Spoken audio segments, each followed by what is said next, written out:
산타클로스가 실제로 존재하지 않는다는 사실을 깨닫는 순간 우리들의 어린 시절은 끝이 납니다.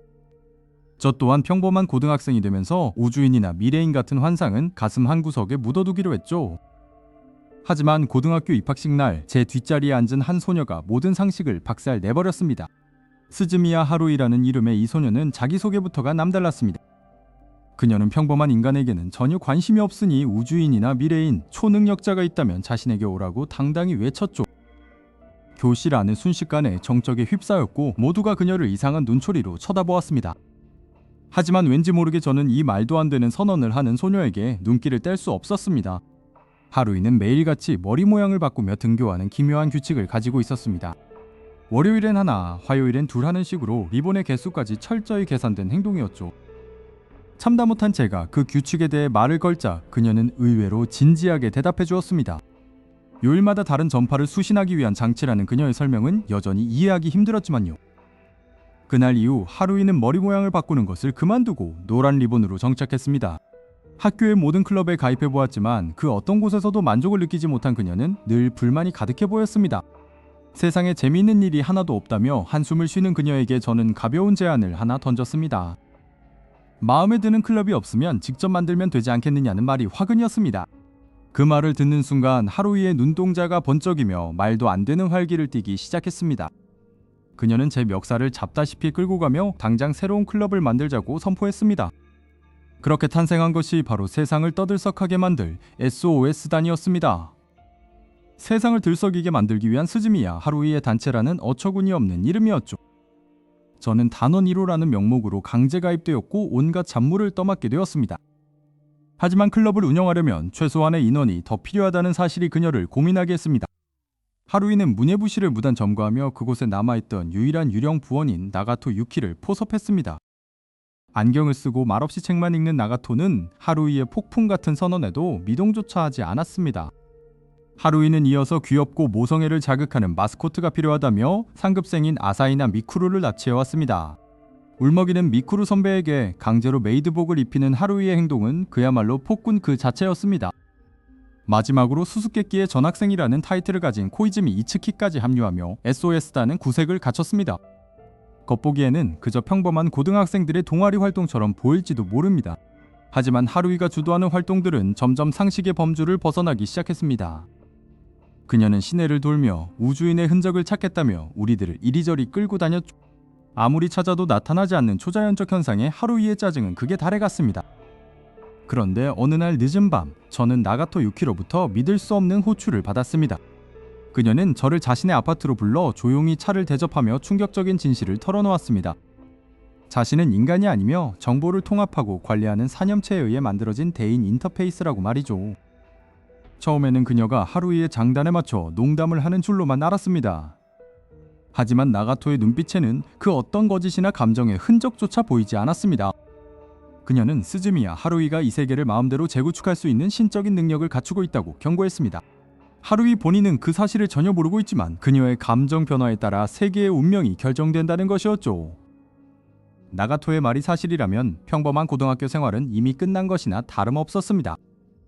왜 하필 저에게 이런 사실을 알리는 것인지 묻자 그녀는 제가 특별한 관측자이기 때문이라고 답했습니다. 그리고 다음날 미쿠루 선배 또한 저를 옥상으로 불러내어 자신은 미래에서 온 미래인이라고 고백했습니다. 이 학교에 모인 SOS단 부원들은 모두 하루이를 감시하기 위해 각기 다른 세력에서 파견된 존재들이었습니다. 하루이의 기분이 나빠지면 이 세계는 순식간에 사라지고 새로운 세계로 대체될 수도 있다는 공포가 엄습했습니다. 저는 이제 이 터무니없는 소녀의 비위를 맞추며 세계의 멸망을 막아야 하는 막중한 임무를 띠게 된 것입니다. 하지만 과연 코이즈미까지 자신의 정체를 밝힌다면 이 상황은 어떻게 변하게 될까요? 학교 안에서 벌어지는 기묘한 위화감은 점점 커져만 가고 있었습니다. 그리고 마침내 하루이의 무의식이 만들어낸 거대한 이변이 우리를 덮치기 시작했습니다. 방과 후의 부실에는 평소와 다름없는 침묵이 흐르고 있었습니다. 하지만 그 평온함은 거대한 폭풍을 앞둔 폭풍 전야와도 같았습니다. 하루이가 자리를 비운 사이 나가토 유키가 천천히 고개를 들었습니다. 그녀는 자신이 평범한 인간이 아니라는 사실을 쿰에게 고백하기 시작했습니다. 자신은 정보통합사념체에 의해 만들어진 대유기 생명체용 콘택트 인터페이스라고 말이죠. 군은 이 황당무계한 이야기가 그저 장난이길 간절히 바랐습니다. 하지만 나가토의 눈동자에는 거짓말을 하는 기색이 전혀 없었습니다. 다음날 이번에는 아사히나 미쿠루가 쿰을 옥상으로 불러냈습니다. 그녀는 울먹이는 목소리로 자신이 미래에서 온 조사원이라고 밝혔습니다. 스즈미야 하루이가 미래의 질서를 파괴할 가능성이 있다는 경고였습니다. 쿤은 연달아 터지는 비현실적인 상황에 정신이 아득해졌습니다. 하지만 아사히나의 떨리는 손등은 너무나도 실존적인 인간의 것이었죠. 마지막으로 수수께끼의 전학생 코이즈미 이츠키가 쿤에게 접근했습니다. 그는 자신을 기관에 소속된 초능력자라고 소개하며 미소 지었습니다. 코이즈미는 하루이의 감정에 따라 세상의 물리법칙이 바뀐다고 설명했습니다. 하루이가 불만을 느끼면 이 세상은 순식간에 멸망할 수도 있다는 충격적인 이야기였습니다. 쿤은 이 세 사람이 하루이의 장난에 동조하는 연기자라고 생각하고 싶었습니다. 하지만 눈앞에서 펼쳐지는 기이한 현상들은 과학적으로 설명이 불가능했습니다. 그 시각 아무것도 모르는 하루이는 새로운 모험을 계획하며 들떠 있었습니다. 그녀는 토끼귀 머리띠를 가져와 부원들에게 강제로 씌우기 시작했습니다. 세상의 창조주가 고작 고등학생의 일탈에 열중하고 있는 아이러니한 상황이었죠. 코이즈미는 이 모든 평화가 유리그릇처럼 깨지기 쉽다고 경고했습니다. 쿰은 하루이의 기분을 상하게 하지 않기 위해 필사적으로 비위를 맞췄습니다. 자신의 일상이 신의 기분을 살피는 시종으로 전락해버린 것입니다. 나가토는 쿰에게 정보를 전송하며 데이터의 동기화를 시도했습니다. 순간 쿰의 머릿속에는 우주의 탄생과 소멸에 대한 방대한 정보가 흘러들어왔습니다. 그것은 인간의 뇌가 감당하기에는 너무나도 무겁고 거대한 진실이었습니다. 나가토는 무표정한 얼굴로 그를 부축하며 다시 책을 펼쳤습니다. 아사히나는 미래에서 가져온 금지된 지식에 대해 입을 열려다 멈췄습니다. 그녀는 단지 평범한 사랑을 꿈꾸는 소녀일 뿐이었다는 게 쿰의 생각이었습니다. 하지만 코이즈미는 그들에게 주어진 역할이 결코 가볍지 않음을 상기시켰습니다. 하루이가 지루함을 느끼는 순간 폐쇄 공간이라는 파괴의 영역이 생성됩니다. 초능력자들은 그 안에서 신인이라 불리는 괴물과 목숨을 걸고 싸우고 있었죠. 쿰은 자신이 발딛고 있는 세계가 얼마나 불안정한지 깨달았습니다. 왜 하필이면 평범한 나에게 이런 가혹한 진실을 알려주는 건가요? 그것은 쿤이야말로 하루이가 유일하게 신뢰하는 인간이기 때문이었습니다. 하루이의 무의식은 쿤을 통해 세상과의 연결고리를 유지하고 있었습니다. 하루이는 여전히 자신의 힘을 자각하지 못한 채 쿰을 부려먹고 있었습니다. 쿤은 이 미친 연극의 종지부를 찍고 싶었지만 그럴 수 없었습니다. 세상을 지키기 위해 그는 기꺼이 하루이의 광대에 충실하기로 했습니다. 그런데 어느 날 밤 갑자기 주변의 소음이 완전히 사라졌습니다. 창밖을 내다본 쿰의 눈에는 기괴한 회색빛 공간이 펼쳐져 있었습니다. 시계 바늘은 멈췄고 공기조차 얼어붙은 듯한 압박감이 느껴졌습니다. 그리고 그의 방 한가운데에 스즈미야 하루이가 서 있었습니다. 그녀의 눈동자는 깊은 심연처럼 어두웠고 입가에는 기묘한 미소가 걸려 있었습니다. 하루이는 천천히 쿰의 손을 잡으며 나지막하게 속삭였습니다. 쿰, 이제 우리 둘만 남았어. 세상이 통째로 사라지고 오직 이 방만이 우주에 남겨진 것 같았습니다. 멀리서 거대한 발소리가 들려오며 바닥이 진동하기 시작했습니다. 드디어 하루이의 무의식이 세상을 완전히 부정하기 시작한 것입니다. 하루이의 무의식이 낳은 거대한 균열이 현실의 평온함을 갈기갈기 찢기 시작합니다. 창밖의 하늘은 불길한 잿빛으로 물들며 우리가 알던 세계가 끝을 향하고 있음을 알립니다. 나가토 유키는 무표정한 얼굴로 데이터 변조가 임계점에 도달했음을 선언합니다. 쿰은 정신을 차리기도 전에 눈을 찌르는 하얀 섬광 속으로 빨려 들어갑니다. 다시 눈을 떴을 때 그의 앞에는 기묘하고 정적인 학교의 잔상이 펼쳐져 있습니다. 그곳은 하루이의 억눌린 감정이 만들어낸 고립된 세계인 폐쇄 공간이었습니다. 거대한 푸른 거인들이 나타나 무자비하게 건물을 파괴하며 모든 것을 지워나갑니다. 코이즈미는 이곳에서 하루이가 새로운 세계를 창조하려 한다고 다급하게 설명합니다. 기존의 낡고 지루한 세계를 파괴하고 그녀만의 유토피아를 세우려 하는 것입니다. 하지만 그 유토피아에는 쿰을 제외한 그 누구도 존재할 수 없습니다.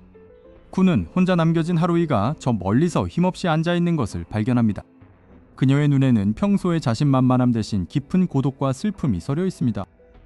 쿤은 자신이 그동안 그녀의 외로움을 외면해왔다는 사실을 뼈저리게 깨닫습니다. 그는 모든 동료들을 잃고 싶지 않다는 간절한 마음으로 그녀에게 다가갑니다. 나가토가 남겼던 슬리핑 뷰티라는 키워드가 그의 머릿속을 스쳐 지나갑니다. 쿰은 세상의 운명을 건 최후의 도박을 하기로 마음을 굳힙니다. 그는 천천히 하루이를 끌어안고 그녀의 입술에 부드럽게 입을 맞춥니다. 순간 하루이의 눈이 휘둥그레지며 폐쇄 공간 전체가 크게 진동합니다. 파괴되던 현실이 다시 조각을 맞추듯 원래의 모습으로 돌아오기 시작합니다. 눈을 뜨자 쿰은 자신이 익숙한 부실 책상에 엎드려 있음을 발견합니다. 창밖에는 평상시와 다름없는 활기찬 학교의 풍경이 펼쳐지고 있습니다. 하루이는 얼굴을 붉히며 쿰에게 빨리 청소를 하라고 소리를 지릅니다. 나가토는 아무 일도 없었다는 듯이 조용히 책장을 넘기고 있습니다. 미쿠루는 찻잔을 나르며 쿰에게 따뜻한 미소를 지어 보입니다. 코이즈미는 쿰에게 다가와 귓속말로 나이스 플레이라고 속삭입니다. 쿰은 비로소 자신이 지켜낸 이 지루한 일상의 소중함을 체감합니다. 하루이는 갑자기 새로운 미스테리를 찾았다며 부원들을 불러 모읍니다. 그녀의 눈은 다시 미래에 대한 호기심으로 반짝이기 시작합니다. 쿰은 한숨을 내쉬면서도 기꺼이 그녀의 소동에 동참할 준비를 합니다. 세상은 여전히 이상한 일들로 가득하지만 그것이 바로 삶의 묘미임을 알게 되었습니다.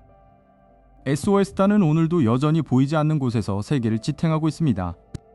평범함 속의 비범함이야말로 우리가 살아가는 진짜 이유일지도 모릅니다. 하루이의 웃음소리가 복도 끝까지 울려 퍼지며 이야기는 막을 내립니다. 쿰은 그녀의 뒷모습을 보며 조용히 혼잣말을 중얼거립니다. 나쁘지 않은 일상이야라는 그의 말에 바람이 대답하듯 불어옵니다. 모든 위기는 지나갔고 다시금 우리들의 지루하고도 특별한 매일이 시작됩니다. 스즈미와 하루이의 우울은 결국 우리 모두의 성장에 대한 기록이었습니다. 내일은 또 어떤 신기한 일이 벌어질지 기대하며 집으로 향합니다. 이야기는 여기서 멈추지만 그들의 모험은 영원히 계속될 것입니다. 지금까지 세상을 재구축한 소녀 스즈미와 하루이의 이야기였습니다.